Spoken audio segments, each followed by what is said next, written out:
бүтэн сөөдөр минь орилж очтой.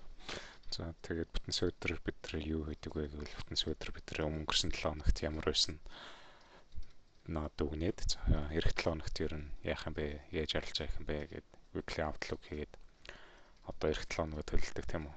За эх 7 хоног бол одоо week 52 буюу одоо энэ жилийн сүүлийн 7 хоног болж байгаа.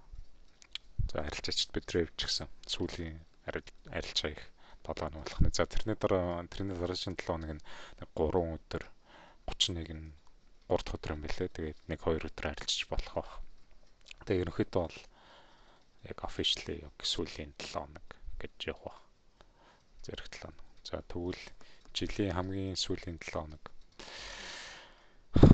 ямар хөө байх вэ гэдгийг хэлээ харж үзье. За энэ бол news calendar байна. За нэг дахь өдөр бол мэдээ байхгүй. За хоёр дахь өдөр бол нэг high impact news event. За тэгээд 6 medium impact news event байгаа юм байна. За тэгээд гурав дахь өдөр нэг high impact news event байгаа юм байна. За дөрөв дахь өдөр bank holiday байх юм байна. За Америкийн одоо USA зах зээлч байдаг. За тэгээд тав дахь өдөр бол ямар ч мэдээ байхгүй. За тэгээд ямар төлөвлөгөөтэй байгаа вэ гэхээр за ерөөхдөө бол weekly одоо bearish on одоо USD доллар дээр бол bearish. За өнгөрсөн 7 хоног хүртэл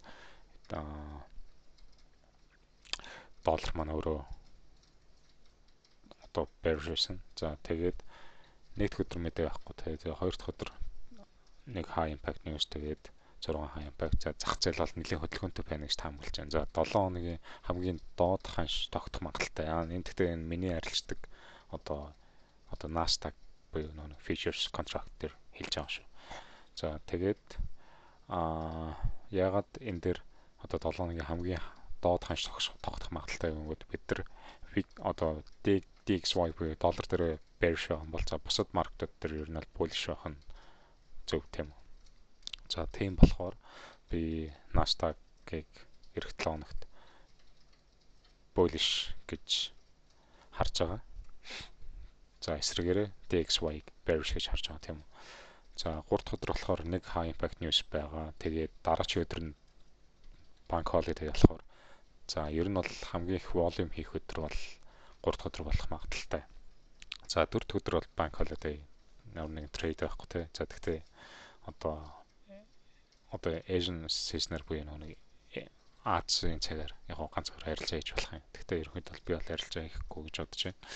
За 5 дахь өдөр бол одоо банк холидайгийн дараагийн өдөр тул 5 дахь өдөр ер нь бол нэг зах зээл нэг тийм их хөдөлгөөн хийдгүү штэ.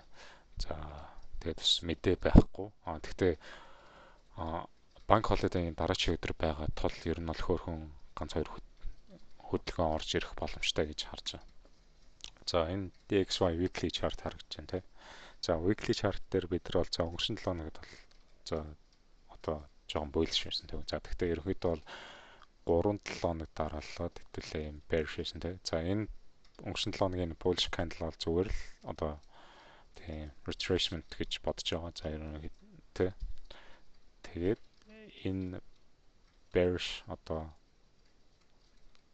зах зээл маань үргэлжлээд эх 7 хоногт явах болов гэж би харж байгаа. За энд нэг weekly одоо gap байсан бидний нэг доошоо сэтэлээд за энэ дээр дахиж retest хийгээд тэгээд доошоо дахиж энэ одоо monthly одоо gap-ыг сэтэлээд одоо энэ дээр retest хийж энэ юм. Тэгэхдээ monthly зурган дээр бол энэ шал өөр харагдаж байгаа. Monthly зурган дээр одоо энэ monthly candle энэ monthly энэ цэнхэр box дотроо үлдэж одоо хаагдах уу эсвэл энэний доор хаагдаад бүр илүү ханш доош явах уу гэдэг бол одоо мэдээж 12 сар дуусгаад бид нар олж мэднэ тийм үү. За weekly-гэрээ бол одоо би эх 7 хоногт бол хэлсэн те DXY weekly chart бол одоо bearish байх болов гэж таамаглаж байгаа. За энэ daily chart харагдаж байна те. За daily chart-н дээр өнгөрсөн 7 хоногт ерөнхийдөө ийм daily ийм fair value gap үүсгэсэн байгаа. За энэ бол ханшийг би доошоо эсрэг үүсгэх байх гэж бодож байгаа. За тийм учраас за энэс дээш бол арилжаад нэх хэрэггүй тийм үү. За энэс дээш яваад энэ дээр хаагдах юм бол за одоо DXY bullish байгаа юм байна гэж харна. За энэ ягаа энэ daily энэ хайрцаг дотор бид нар ер нь бол энэс доош л арилж явах хэрэгтэй. За хэрвээ одоо bearish гэсэн biasтай байгаа бол тий. За одоо энэ бол Nasdaq.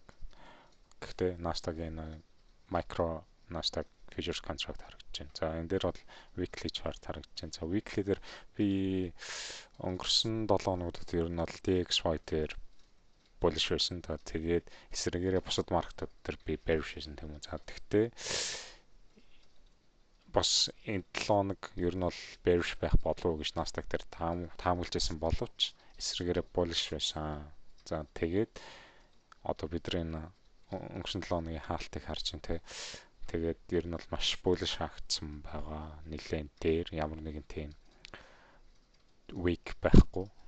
За энэ маань одоо юу илэрхийлж байна вэ? Зах зээл ер нь бол дараагийн 7 хоногт DXY маань bearish байх юм бол за бусад зах зээлүүд маань өнөхөдөө bullish байх юм байна гэсэн таамаг өгч байгаа. За энэ дэшээ ингэж яваад өнгөрсөн 7 хоногийн одоо previous week high тэ өнгөрсөн 7 хоногийн одоо тэр юг liquidity-г авах байхаа гэж таамаглаж байна.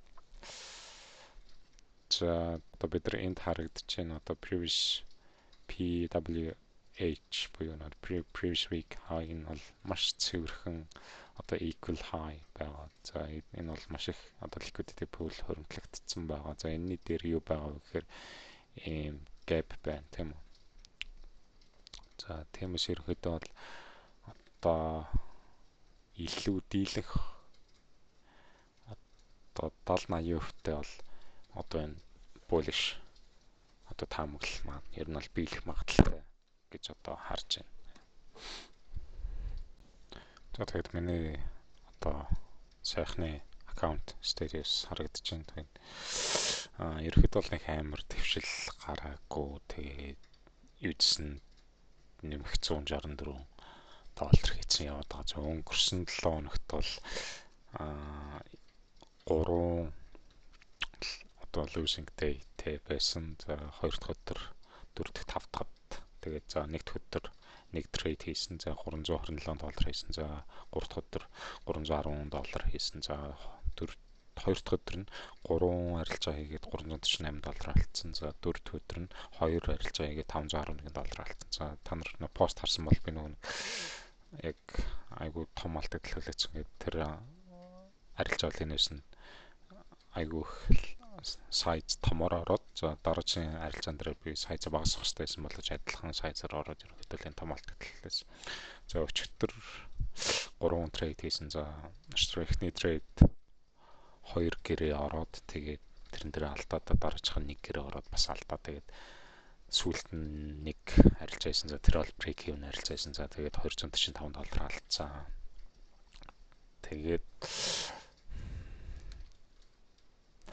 ерөөдөө иймэрхүү статустай байна. Тэгээд энэ break even хамгийн сүүлийн trade ингэж харагдаж байна. За нэг иймэрхүү байна. Тэгээд дараа 7 хоногт уулзъя guys. Bye.